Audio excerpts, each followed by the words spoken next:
If I were to ask you what is the most popular form of classic WoW, what would you say? Would you say Season of Discovery? Would you say Anniversary? Would you say Classic Era? Or would you say Cataclysm Classic? Because if you said that last one, you may be right. So I was browsing Twitter the other day and I saw a tweet from Mr. GM. And in that tweet he said he just found out that, well, Cataclysm Classic is the most popular form of classic WoW. I found it a bit hard to believe because it's freaking Cata, and you just never hear anything about it nowadays, outside of when Blizzard wants to promote it. So I went on the hunt to find anything to back this up, and well, went to Ironforge, link in the description down below, and when you look at the numbers, yeah, Cataclysm Classic is #1 here. The two disclaimers that Ironforge use is that they check characters that, to quote, active characters according to raids uploaded to Warcraft logs and characters on PvP leaderboards, and the slice of time they utilize are characters that raid at least once from the 5th of February 2025 to the 11th of February 2025. And they track only the US and the EU realms. But according to that sample size, which seems like a decent enough of a sample size for active players, Classic Cataclysm has over 120,000 players, whereas Season of Discovery only has 67,000, a little over, specifically 67,221 compared to Cataclysm's 123,243. And even then, Anniversary only has 78,184, and granted, this wouldn't take into account leveling characters and all that, but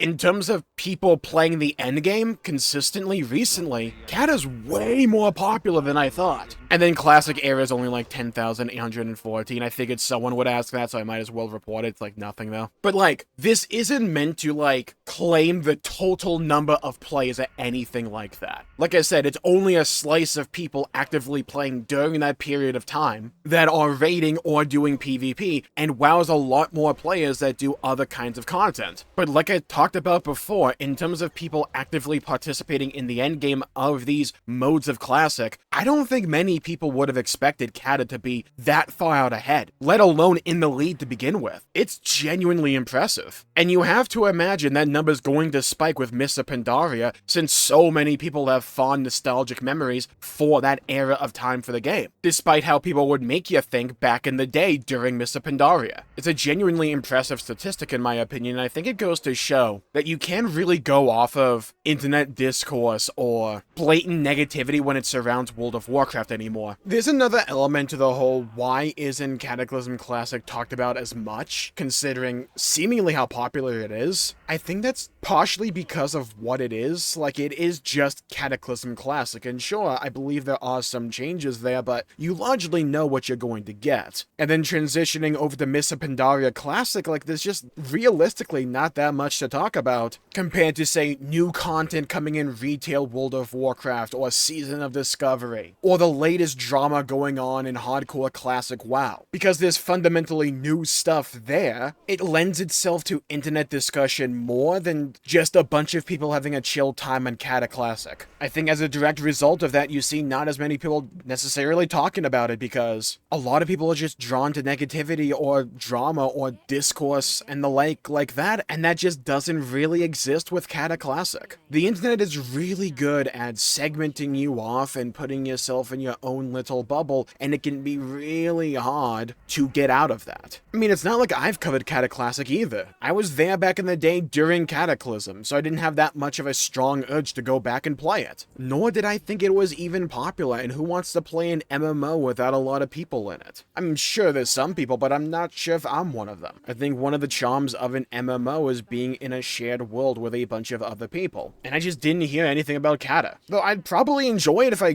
go back and actually play it seriously, because, well, I fell in love with the game back in Cata. But yeah, that's one of the things I wanted to really address with this video, that I don't think it's any one thing being responsible for why Cata Classic Classic isn't as talked about as it probably should be? Or why is there all this negative sentiment surrounding World of Warcraft conversation and discussion nowadays? It's not really any one thing in particular, though there can be major things. Look, I'm sure you're familiar with just how negative people can be in regards to World of Warcraft. I was negative about the state of the game for the longest time as well, and Blizzard on the whole, and I'm still rather negative in regards to Blizzard for a lot of their other IP. Heck, one of my favorite IP Blizzard has is StarCraft, and, well, we got Hearthstone cards, so, there's that. But World of Warcraft was my bread and butter for so long. Like, I started the game back in the day with Cataclysm, if not a little bit before that on a trial. And if you've had any interaction with World of Warcraft over the last, 10 years at this point, you'll know just how negative things got in terms of the overall state of the game. And I don't think it's,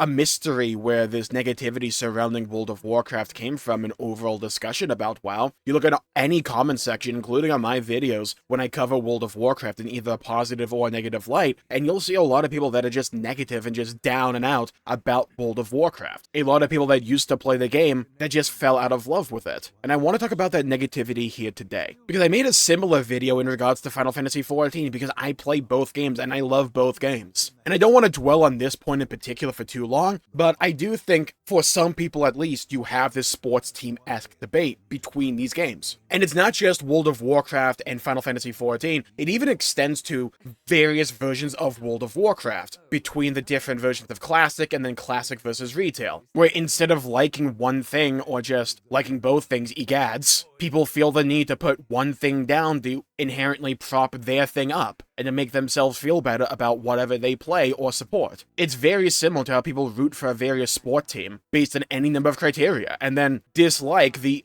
enemy team. And that's how a lot of people view conversations like this. Either they feel the need to put World of Warcraft down to uplift their own game, or to put down the retail version of the game to prop up Classic WoW, or vice versa. You see this phenomenon with a lot of different games that are out there, but I think you especially see it with games that require a lot of emotional and time investment, but also the amount of energy that games like World of Warcraft call for you to expend on these experiences is a lot. And when games call for that amount of investment, people become passionate because of course they would. And when people are passionate about something, it leads to those previous sports team-esque debates that we just talked about, to where points people raise may not always be rooted in reality, just based on their own perception at some point in time, and not allowing themselves to grow or change based on new information. It's the internet, right? Like, this is nothing new, but I think we're seeing it especially now with World of Warcraft. And granted, I don't think this is the biggest slice of the pie in regards to the current negativity surrounding World of Warcraft or anything like that, but I think it's at least a slice of the pie. Now, granted, I think the bigger slice of the pie right here and right now is just jaded former World of Warcraft fans that felt ostracized by the direction of the game. At some point in time, whether that happened back in the day with Mists of Pandaria and Cataclysm, or more recently in things like Battle for Azeroth or Shadowlands, or the storytelling style of Dragonflight, or anything like that. If you put so much time and energy and just effort into a game and then it declines in quality rapidly and feels almost mocking in terms of changes that are made that feel purposely designed to spit on what the game once stood for, even if those individual changes are small and inconsequential by themselves, it's the intent behind it that is felt by so many, and that can make it sting all the more. Think back onto changes like removing Garrosh's line when he calls Sylvanas a bitch,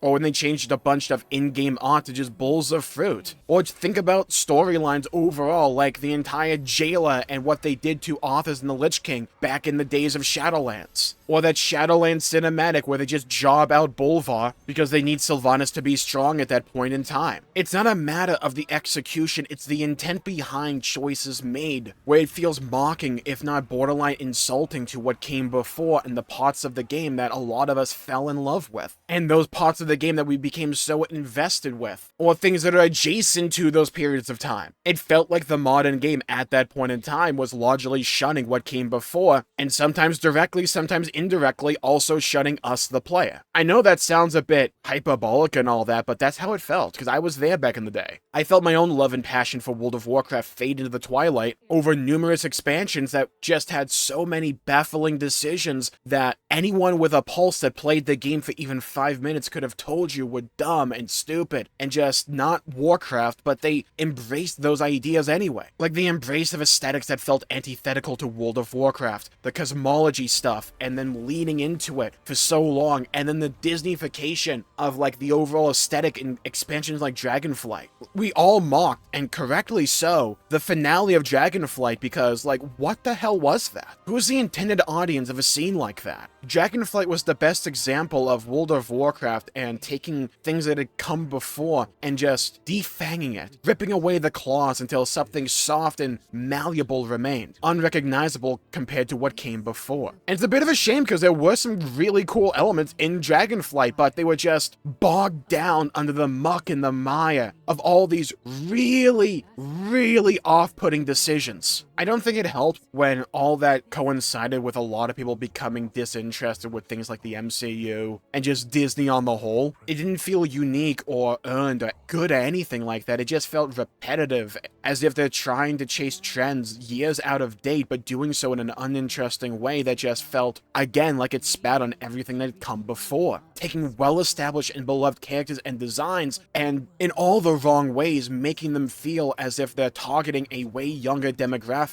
For the longest time, on top of all of that, there were design choices made in-game that felt so disconnected and, again, borderline mocking of those who actually played the game. Think of things like Covenants and Torghast and Azerite farming, garrisons and time gating, the way flying was handled with Pathfinder for so long. Chores, and then more chores. Blatant excuses to prolong playtime and engagement with the game on a week-to-week basis instead of asking what makes this game more fun and interesting and makes people want to log in because they simply want to play the game, not because they feel the need to. There's a reason they talked about this concept so much with things like Dragonflight and the War Within and moving away from those design choices because they were so bad for the state of the game. And when you pair them alongside the erasure of the cool of World of Warcraft and focusing on things that don't feel like Warcraft, from top to bottom, it felt, again, like spitting on what came before, and people became and still are becoming bitter and antagonistic to World of Warcraft as a concept, because this happened for so long. It's not like it was just one chapter in Warcraft's long and storied history. Just one bad expansion, or one bad patch, or one bad cutscene. It was a series of events over time that just became grating. Could the game have survived any one of these bad expansions by themselves? Yes, and I think the game is still surviving and now thriving, but you have this negativity just latched onto the game like a shackle that it just can't seem to rid itself of. You have some people that give into apathy and they just stop caring, and then you have some people who give into bitterness. So despite the systemic changes that the game has undergone in the last few years, despite all the good, and believe me, there is a lot of good, people will then still hyper-focus in on the bad and treat it like justification for the continued disdain. I showed a cutscene of the Kirin Tor quest line in The War Within, and there are way more people talking about Khadgar's wheelchair than I thought there would be. I was focusing in on the actual story of what was going on, but people couldn't get over what they saw there. And yeah, like, I think it's a little bit stupid that Khadgar has a wheelchair because he's one of the greatest wizards and mages in all of World of Warcraft. If he's already floating, why would it have wheels? Again, it's the intent behind the matter. We can chalk it up to just like simple culture war stuff that we see time and time again in the video game medium, a discussion surrounding video games. And sure, in terms of overall like conversation about it, I think that is like a big chunk of it, but it's not the only chunk. It just feels weird and goofy and off-putting. But like, again, by itself, it's not that big of a deal. Like, I didn't even talk about Khadgar's wheelchair because it wasn't that big of a deal for me. If you ask me, do I like it or not, I would say it's kind of goofy and stupid. And I just leave it at that and move on. But for other people, they see that and go, see, Blizzard hasn't changed. It's still same old Blizzard being stupid, trying to insert real life stuff into the game when it doesn't make sense and is immersion breaking. And then if you actually play World of Warcraft, like you see Khadgar in the wheelchair like maybe twice. And it's really not that big of a deal. And everything else that's in the game right now, I think the game's in a really dang good state. Is it perfect? No, not by a long shot. Is the game itself really good right now and looking to be even even better with 11.1 with the new patch Undermined? Yes! They're adding pretty much what amounts to pod racing into World of Warcraft, and it handles like a dream. It's so fun. Changing up raid progression by adding a renown track to get a bunch of quality of life stuff the more you play the game, and the more you raid. It's a cool concept. Iterating on things that were implemented with 11.0 and making a bunch of changes to the game and continue to make a bunch of changes to the game. And then when they talk about housing and implementing that into World of Warcraft, it sounds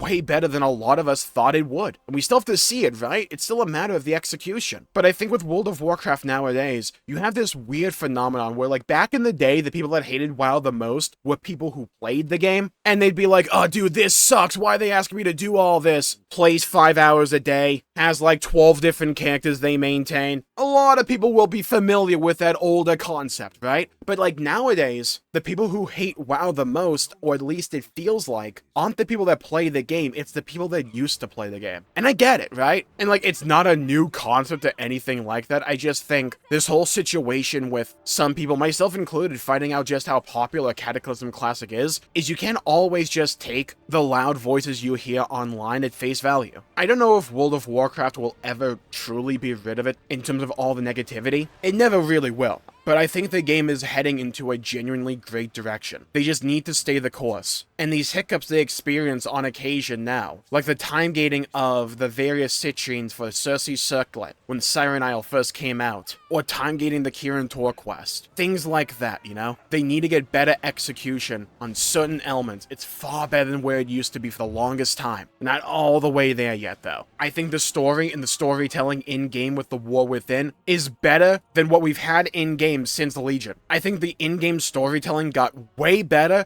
really quickly. And while some people will focus in on various elements of a scene, like, oh, look how emotionally based this storytelling still is. Well, I think the execution of emotional-based storytelling is the best the game has ever seen at this point with The War Within. Or like, hey, focus in and look at Khadgar's wheelchair, isn't that stupid? A lot of the times, online discourse can focus too much in on the negative side of things, and we ignore or just disregard all the good that's happening right now. And I think for a lot of people, because I do kind of understand this concept myself a bit, when you become so disillusioned with a game or with anything in general, you actively disregard the good stuff because you focus in on the bad to justify your disdain to yourself more than anyone. I don't think if you ask anyone would say World of Warcraft is perfect. I mean, look at the whole conversation surrounding Mythic Plus throughout the War Within so far. But if you were to ask me, I would say World of Warcraft is fun. I'm really interested and invested in where the story is going from here with the World Soul Saga. I've talked about my issues with it right now and in recent videos, but overall, I'm still really optimistic in regards to World of Warcraft. So yeah, like I said, I don't think World of Warcraft will ever be rid of this like negative cloud that surrounds conversation about it. But I think the best way for WoW to combat that is to be consistently good from here on out, to continue to improve. Take these evergreen systems that they're so proud of and focused on, and continue to iterate and improve them over time, and then add to the game overall, which is what they're seemingly going to do with Midnight by implementing player housing, which, from the sounds of it, if they actually do what they talked about for it, could be really dang good and fun, and a kick in the pants for the social parts that this game so desperately needs to hone in on. If Season of Discovery continues to do really cool things and blossom into this, well, Classic Plus experience that's kind of embracing lately, on top of the other versions of Classic like Cata, soon to be Mop, and then Anniversary, if they can continue to be well received and maintain a good player base, that's all in the same sub. In my eyes, the World of Warcraft sub right now is a really good value proposition because you get so many different versions of the game right now. And I think it's easy to get caught up in the negative conversation surrounding World of Warcraft right now, but if you get too focused in on it, you ignore the forest for the trees and all the good WoW is doing right now and how fun the game can be right now. So with that, I think I'll call the video there for the day. Thank you all for tuning in. My pleasure making the video. If you enjoyed it, please leave a like and subscribe. It'd really help the channel out and help support future content, and I greatly appreciate it. Leave a comment down below with if you're playing WoW right now, what version are you playing and why, and how much have you been enjoying it. I'd love to hear your thoughts, hear your opinions, and hear your perspectives. And if you're not playing WoW, have you played it in the past? And if so, when did you bounce off of the game? Or if you've never played it before, is there any interest there? I'd love to hear your thoughts and hear your opinions and hear your perspectives. Stay safe, have a great day, and I'll see you all next time. Bye-bye, everybody, until we meet again.